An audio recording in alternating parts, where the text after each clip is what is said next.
이사야서 42장 1절로 4절까지 내가 붙드는 나의 종 내 마음에 기뻐하는 자 곧 내가 택한 사람을 보라. 내가 나의 영을 그에게 주었은즉 그가 이방의 정의를 베풀리라.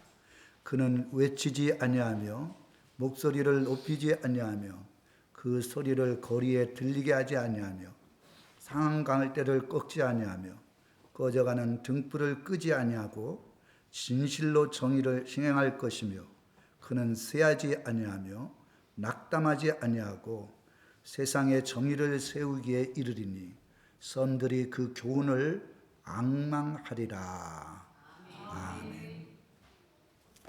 이사야서 42장 1절로 4절 이 말씀을 가지고 정의를 행하는 종의 모습, 정의를 행하는 종의 모습에 대해서 말씀을 증거하고자 합니다.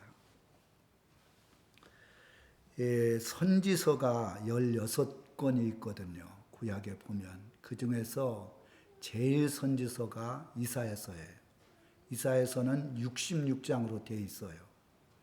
그러니까 장수도 많고 이사야가 예언을 한 것도 많이 있기 때문에 아마 선지서 중에는 제일 선지서라고 말할 수가 있어요.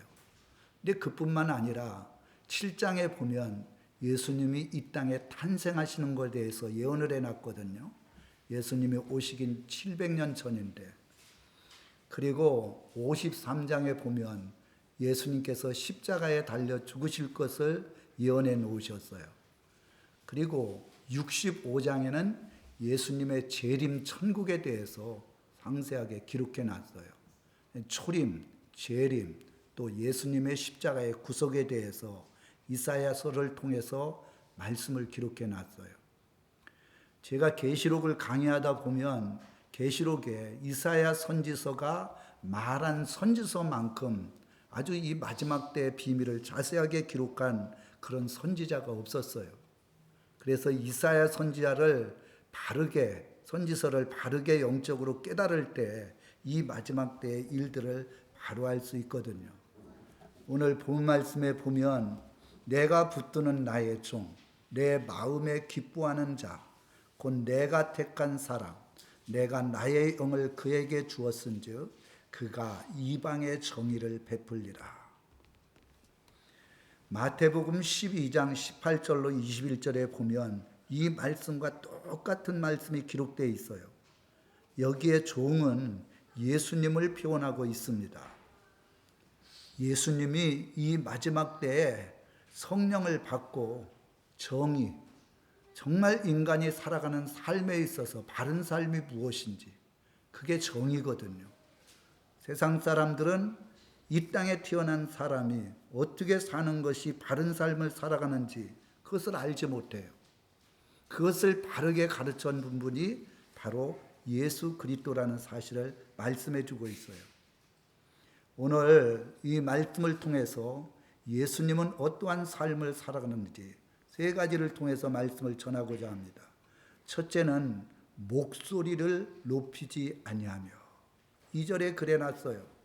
목소리를 높이지 아니했다. 이거는 온유하심을 의미합니다. 예수님의 온유하심. 여기 외치지도 아니하고 목소리를 높이지 아니하며. 사실 우리 가정에서는 평소 때는 잘 가만히 있다가 자기의 감정을 상해하거나 기분 나쁘게 하면 그때부터는 소리를 지르기 시작해요. 이 사람은 온유한 사람이 아니에요.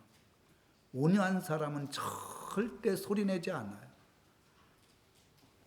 목소리를 높이지 않아요. 외치지 아니하고. 주로 외치는 사람, 소리 지르는 사람은 왕이나 장수나 높은 자리에 있는 사람이 그렇게 외치고 소리 지르지, 누가 밑에 있는 아주 낮은 사람이 소리 지르고 그리고 외치겠습니까? 군주들, 그리고 장수들, 전쟁에서 이기기 위해서 막 소리치고 그러잖아요. 여기 높이지의 뜻은 들어올리다, 전진하다, 강요하다. 들어올려요. 자기를 갖다 자꾸 나타내려고. 마치 바벨론 왕인 느부갓네살 왕이 하나님과 같이 자기에게 경배하고 자기를 높이려다가 정신병 걸려서 7년 동안이나 완전히 유리방황하고, 하나님은요 정신병자로 만들 수도 있고 온전하게 만들 수도 있어요. 왕의 자리에서 낮은 자리에 낮출 수도 있는 것을 우리들에게 보여주고 있어요. 여러분, 절대, 어제도 제가 저희 집사람이 뭐 얘기를 하는데 뭐가 좀 안 맞으니까, 소리가 좀 높아지니까 하는 얘기가, 왜 소리 지르시냐고. 나는 소리를 별로 안 지른 것 같은데, 그래서 내가 미안하다 그랬어요. 소리를 지르면 안 돼요. 상대방이 딱 소리를 지르면 그 상대방도 감정이 상하는 거예요. 조곤조곤하게. 예수님은 소리 지르지 않으셨어요. 가룟 유다가 예수님 배반하고 은 30 받아갖고 대제사장들의 총들과 장로들의 총과 로마 군병과 함께 했을 때도 소리 지르지 않았어. 베드로는 너무너무 화가 나갖고 막 욕은 했다는 얘기가 안 나오지만 자기가 가지고 있던 칼을 가지고 대제사장의 종을 귀를 잘라버렸고, 얼마나 화가 났으면.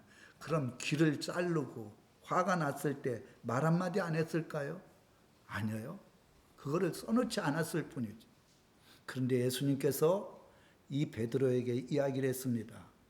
칼을 활용하는 사람, 칼을 사용하는 사람은 반드시 칼로 망한다. 너같이 칼로 그렇게 종을 베버리면 너도 그 칼로 그렇게 벤 것처럼 고통을 당한다는 거예요. 그러니까 소리 지르지 말고, 나는 하나님의 섭리와 뜻대로 이 길을 가는 거니까 화내지 않았어요. 어떻게 그렇게 할 수가 있는가? 그게 온유한 거예요. 마음이 온유한 사람은요, 아무리 화가 나고 힘들고 어려워도 화내지 않습니다. 모든 것들이 하나님의 섭리와 뜻 가운데서 이루어진다고 생각을 하는 거예요. 예수님은 내가 하나님의 아들이다 들레거나 외치거나 소리 지르거나 아니면은 교만해서 사람들을 막 지적하고 시키고 그렇게 하지 않았어요. 그래서 예수님이 온유하고 겸손한 분이에요. 나는 마음이 온유하고 겸손하니까 나에게 와서 내 멍에를 치고 배우라는 거예요. 그 멍에가 뭡니까? 하나님임에도 불구하고, 창조주임에도 불구하고 가장 낮은 자리에서 섬긴다는 것, 이거는 마치 멍에를 메고 고통을 당하는 것과 똑같다는 거예요. 예수님께서 공생애를 시작하시면서 가장 먼저 설교한 것이, 심령이 가난한 자는 복이 있나니 천국이 저희 것이래요. 힘 있는 자가 하나님 나라에 들어가는 게 아니에요.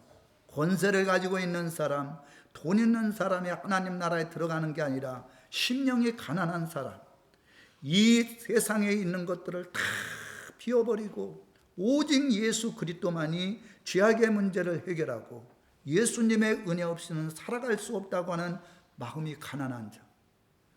어떠한 말씀을 하신다 할지라도 그 말씀이, 내가 영혼이 가난하니까 다 내가 그 말씀대로 온전하게 먹고 순종하겠습니다. 이 심령이 가난한 자가 천국에 들어간다는 거예요.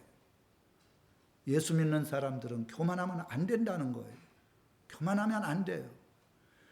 하나님 아버지 앞에 교만하면 하나님은 낮추시고 겸손한 자에게 은혜를 주는 거거든요.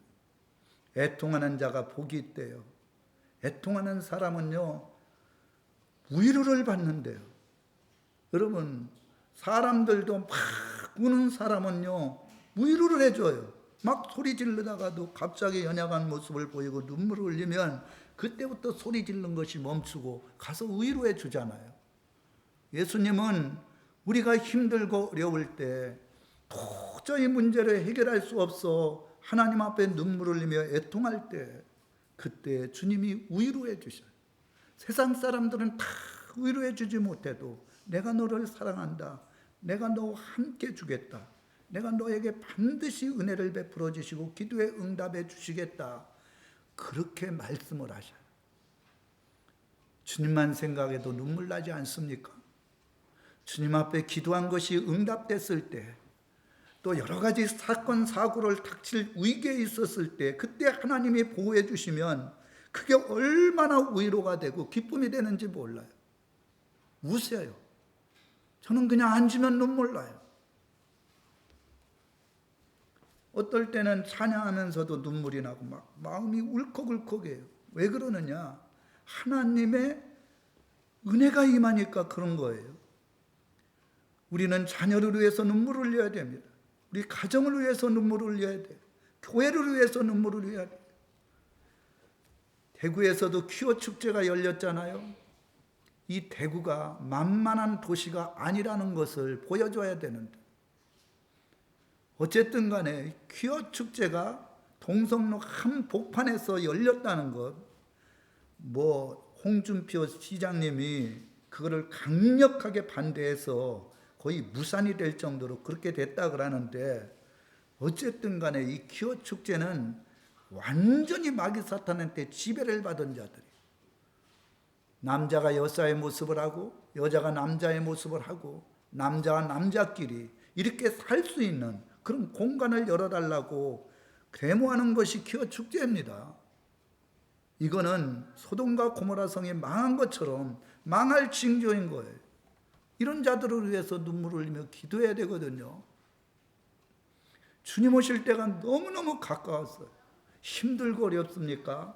힘들고 어렵다고 얘기하지 말고 주님 앞에 눈물 흘리시오. 내가 힘들고 어렵습니다. 하나님 은혜 베풀어 주십시오.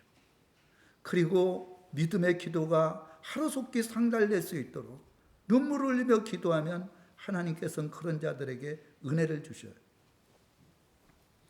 아낌없이 주는 나무를 글을 쓴 셀 실버스타인이라는 분이 계셔요. 진정한 사랑을 깨우쳐준 작은 동화인데, 한 소년과 그리고 나무가 친구처럼 지냈어요.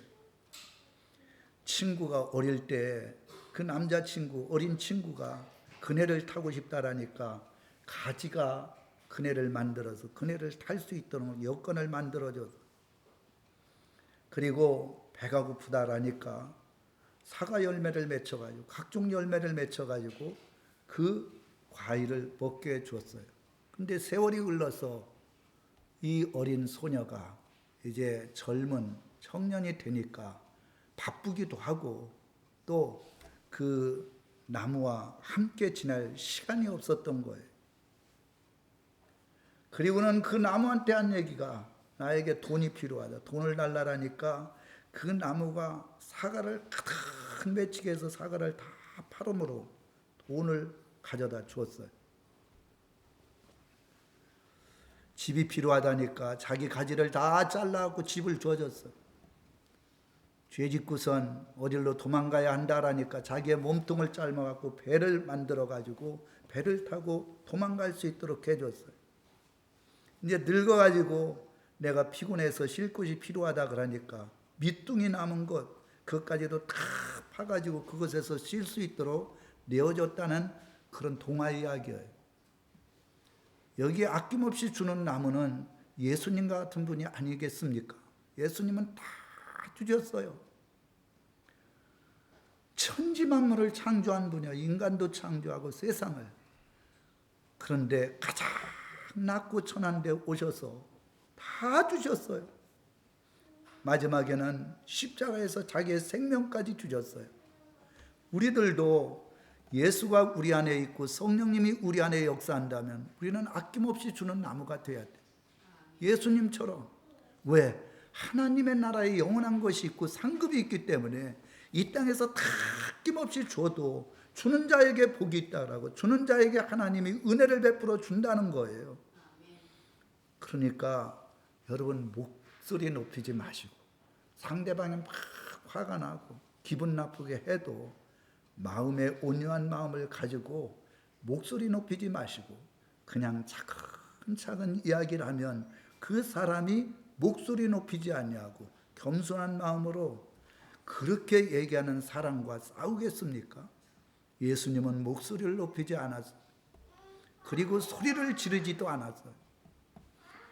그것이 바로 예수님의 온유하심의 아름다움이에요. 두 번째로는 여기에 보면 뭐라고 말씀했느냐? 상한 갈대를 꺾지 아니하며 꺼져가는 등불을 끄지 아니하시고.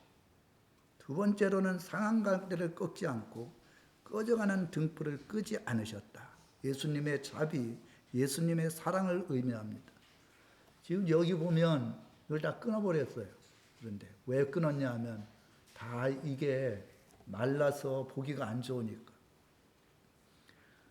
그러니까 보기가 안 좋으면 다 끊어버리는 거예요. 사정없이. 근데 예수님은 상한 갈대라 할지라도 그게 완전히 죽기 전에는 절대 예수님이 그 갈대를 꺾지 않으셨다는 거예요. 꺼져가는 등불, 기름이 없어갖고 깜빡깜빡하고 그러면 사람들이 어떻게 합니까? 그거 끄집어내가지고 다시 기름을 넣고 피우지 않습니까? 그런데 완전히 꺼질 때까지 등불을 끄지 않으셨다는 거예요. 여기에 꺾지 이것은 부수다, 으스러뜨리다, 찢다 이런 뜻인데 절대 상대방에 대해서 짓밟고 으스러뜨리고 찢고 그렇게 하지 않으셨다는 거예요. 누가? 예수님께서. 이 성경의 마가복음 1장에 보면 문둥병자가 나와요. 나병 환자라고 얘기를 하죠. 이 문둥병자는요, 전염병이 있기 때문에 그 사람을 만지거나 그 사람과 가까이 이야기하다 보면 자기도 문둥병에 걸릴 가능성이 있어요. 그러니까 가족들도 그 사람들이 사는 그곳에서 멀리 떨어져서 그들만이 따로 살 수 있는 공간을 만들어서 생활을 했어요. 어느 누구도 그 사람이 벌써 문둥병자라고 소리치면 다 구해서 떠나갔어요. 그런데 이 나병 환자 갑자기 내려와서 예수님 앞에 무릎을 꿇고 주님, 저에게 주님께서 안수해 주시면 제 질병이 나음을 입을 수가 있습니다. 만약에 세상 왕이나 대통령 앞에 이 나병 환자가 갔다 그러면 난리가 났을 거예요. 체포하고. 이게 어디다가 대통령에게 왕에게 그렇게 할까? 근데 예수님께서는 그를 만지시면서, 만지면 안 되는 거거든요. 왜? 문둥병자는 만지면 전염이 돼요. 그런데도 만져주셨어요. 내가 너에게 안수하노니 네 나병 환자 이것이 다 나을지어다. 그리고 치료해 줬어요. 절대 그런 사람들을 꺾지 않은 거예요. 심지를 끄지 않았어요. 욕하고 으스러뜨리고 그렇게 하지 않은 거예요. 누가복음 4장에 보면 회당에 귀신 들린 자가 갑자기 발작하기 시작한 거예요. 사람들은 예배에 시끄럽다고 다 나가라 그랬을 거예요. 그런데 예수님께서는 그렇게 하지 않았어요. 그 귀신 들린 자에게 귀신을 쫓아주고 다시 영적으로 회복시켜줬어요. 요한복음 4장에 보면 사마리아 수가성 여인이 나와요. 5번째 남편이 있었고 지금 사는 남편 6번째. 야, 6번 재혼한 사람 세상에서 찾기 힘듭니다. 이런 사람을 세상 말로 하면 참 장녀 같은 사람이라고 하지 않겠어요? 근데 예수님은 그에게 찾아갔어요. 10명의 남자를 만나도 이 세상의 물은 목마르다는 거예요. 다 사람은 완전한 사람이 없다는 거예요. 내가 주는 물은 영원히 목마르지 않는다. 내가 주는 물을 먹겠느냐? 그때 예수님을 만나서 진정한 기쁨과 즐거움을 누렸어요. 그리고는 담대하게 동네에 가서 복음을 증거했습니다. 누가복음 19장에 보면 삭개오가 나와요. 삭개오는 세리장이었어요. 사람들이 그를 지나갈 때마다 소리치고 침뱉고 매국노라고 했어요. 왜? 세금을 많이 걷어서 자기가 착복하고 로마에 갖다 박치는 매국노와 같이 생각을 했어요.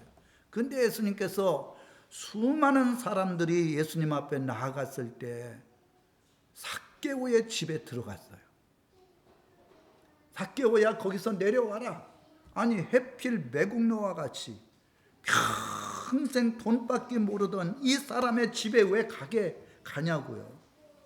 사람들이 막 욕을 해도 예수님께서 삭개오의 집에 가서 말씀을 증거할 때 그가 진심으로 회개하고 자기의 재산 절반을 가난한 사람들에게 나눠주고 자기가 포탈한 돈이 있으면 4배로 갚겠나이다. 삭개오의 마음은 이미 물질이 인생의 전부가 아니라는 것을 깨달았어요. 진짜 많은 사람들이 따르는 저분이 하나님의 아들 예수님이라면 내가 따라야 되겠다, 그런 마음을 갖고 있는 걸 예수님께서 아시고 그 삭개오의 집에 들어간 거예요. 어느 교회는 대학교 나온 사람이 98%가 된대요. 어느 교회라고 얘기는 하지 않지만 그걸 자랑하고 있어요. 국회의원이 수십 명이 된대요. 박사들, 총장, 이런 분들이 많이 있다는 거예요. 그런 교회, 그렇게 지식 있는 사람, 높은 자리에 있는 사람들이 오면 그 교회가 좋은 교회입니까? 주님은 그렇게 하지 않았어요. 병든 사람, 정말 배우지 못한 사람, 가난한 사람, 이런 사람들의 상한갈대를 꺾지 아니하고 꺼져가는 등불을 끄지 않고, 저는 이 말씀을 보면서 한 사람이라도, 한 영혼이라도, 우리 교회 나간 분이라도 기도해 줍니다. 왜? 상한갈대를 꺾지 말라는 거예요. 등불을 끄지 말라는 거예요. 예수님이 그렇게 했어요. 나이팅게일이 받은 훈장에 새겨진 글귀가 우리들의 마음속에 감동을 주는 글귀가 있습니다. 거기에 이렇게 써놨어요. 긍휼은 말로도 할 수 있고 돈으로도 할 수 있다. 돈도 없고 말로 할 수 없거든 눈물로 할 수 있다는 거예요. 그냥 어려운 사람에게 가서 눈물만 흘려줘도 그게 긍휼을 베푸는 거라는 거예요. 사람들은 무엇인가 자신이 풍족히 가지고 있어야 긍휼을 베풀 수 있다고 생각한다. 그러나 긍휼은 돈이 있거나 좋은 자리에 앉았다 해서가 아니라 우리의 마음속에 자비의 영, 사랑의 영이 충만할 때 이루어지는 사랑의 행위다. 여러분, 긍휼은 말로도 할 수 있고 돈으로도 할 수 있어요. 그러나 말로도 할 수 없고 돈으로도 할 수 없을 때 그땐 가서 눈물만 흘려줘도 위로를 받는 거예요. 그냥 아픈 사람 얘기할 필요 없이 같이 눈물을 흘려주고 마음속에 마치 내일이라고 생각하고 안타까운 마음을 가지고 긍휼한 마음을 가지고 있을 때 그것이 상대방의 위로를 주고 그것이 사랑의 행위라는 거예요. 나이팅게일은 그렇게 살았다는 거예요. 그리고 그 비석에 이렇게 써놨다는 거예요. 여러분, 입술로 비판하고 정죄하고 욕하지 말고 긍휼을 베풀 줄 아는, 상대방이 왜 그렇게 할 수밖에 없었는가 그것을 생각해 볼 줄 아는 마음, 그것이 상한갈대를 꺾지 아니하고 꺼져가는 등불을 끄지 않은 자비의 마음이에요. 예수님께서는 성경에 보면 마리아가 나와요. 마리아는 성경에 보면 창녀라고 얘기를 해요.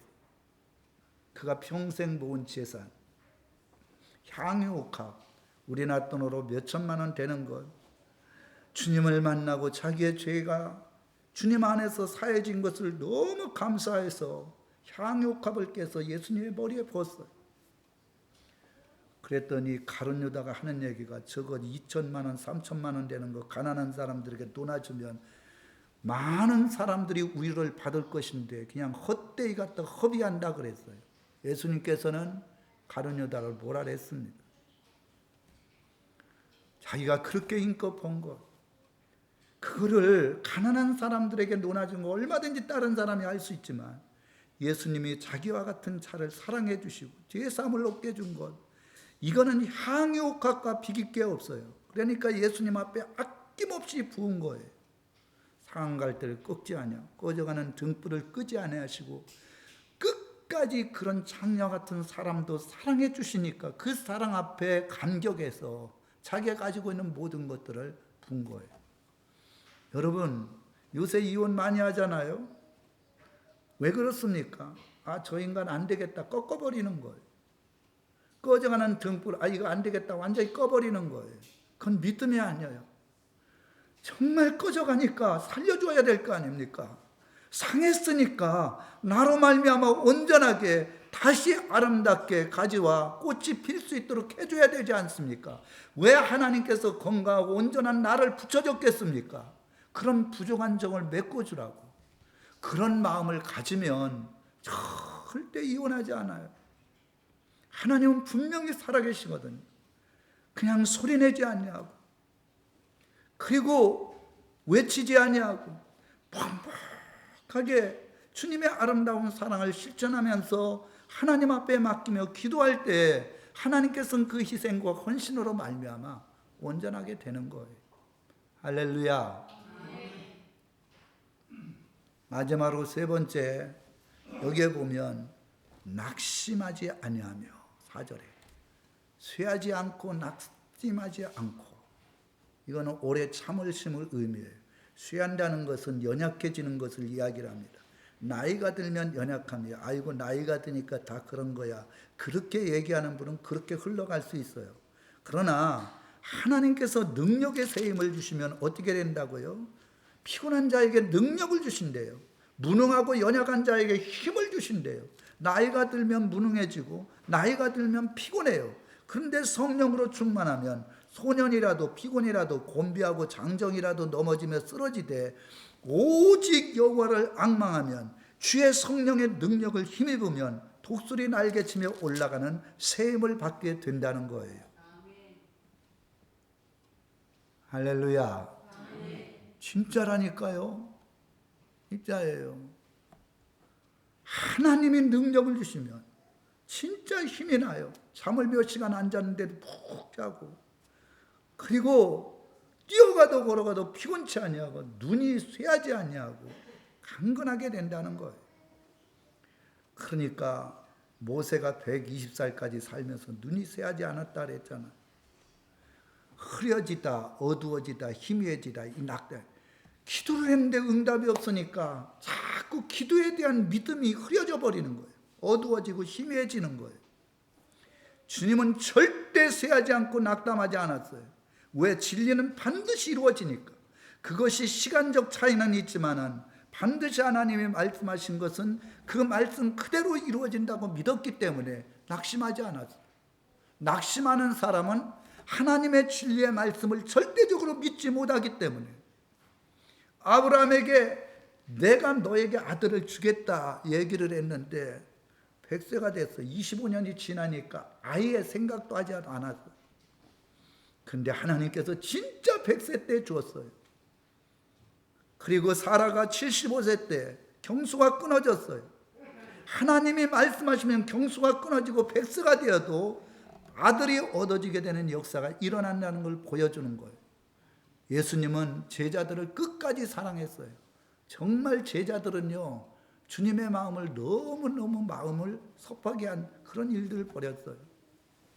12 제자들, 가룟 유다 뭐 이런 사람, 그러나 끝까지 초등학교도 제대로 졸업하지 못했던 그 사람들, 천지 만물을 창조하시고 가장 지혜로운 그분이 끝까지 그들을 믿어주고 사랑할 때 그들이 성령을 받고 위대하게 쓰임받는, 세계를 변화시키는 역사가 일어나게 된 거예요. 여러분 끝까지 인내하셔요. 인내하지 못하면 하나님이 기뻐하지 않아요. 신라권을 쓴 존 밀턴은 가장 오래 참고 인내하는 사람이 모든 일을 다 할 수 있다 그랬어요. 교회 안에서 인내하는 사람이 반드시 믿음의 아름다운 열매를 먹을 수가 있다는 거예요. 영국 시인이고 평론가인 사무엘 존슨이라는 사람은 위대한 일들은 힘이 아니라 인내로 성취된다는 거예요. 하나님의 위대한 일은 욕과 같이 끝까지 인내하면서 주님을 바라볼 때 이루어진다는 것을 말씀해 주고 있어요. 주님은 어떤 분이냐? 쇠하지 않고 낙심하지 않고 끝까지 오래 참으시고 반드시 이루어질 줄 믿는 믿음을 가지고 계셨어요. 상한 갈대를 꺾지 아니하고 꺼져가는 등불을 끄지 아니하신 자비로우신 주님이셨어요. 목소리를 높이지 아니하고 온유하시고, 그리고 정말 모든 사람들을 대할 때 화내지 아니하고, 그리고 성질 부리지 아니하고, 소리를 거리에 들리지 않게 그렇게 온유한 마음을 가지고 다 모든 걸 줬어요. 예수님의 아름다운 모습, 성령을 받고 이 아름다운 모습을 여러분들이 마음에 간직해서 목소리 높이지 마시고 온유한 자가 되고, 그리고 끝까지 인내하시고 자비한 사랑으로 모든 사람들을 변화시키는 역사를 나타내시기를 주님의 이름으로 축원합니다.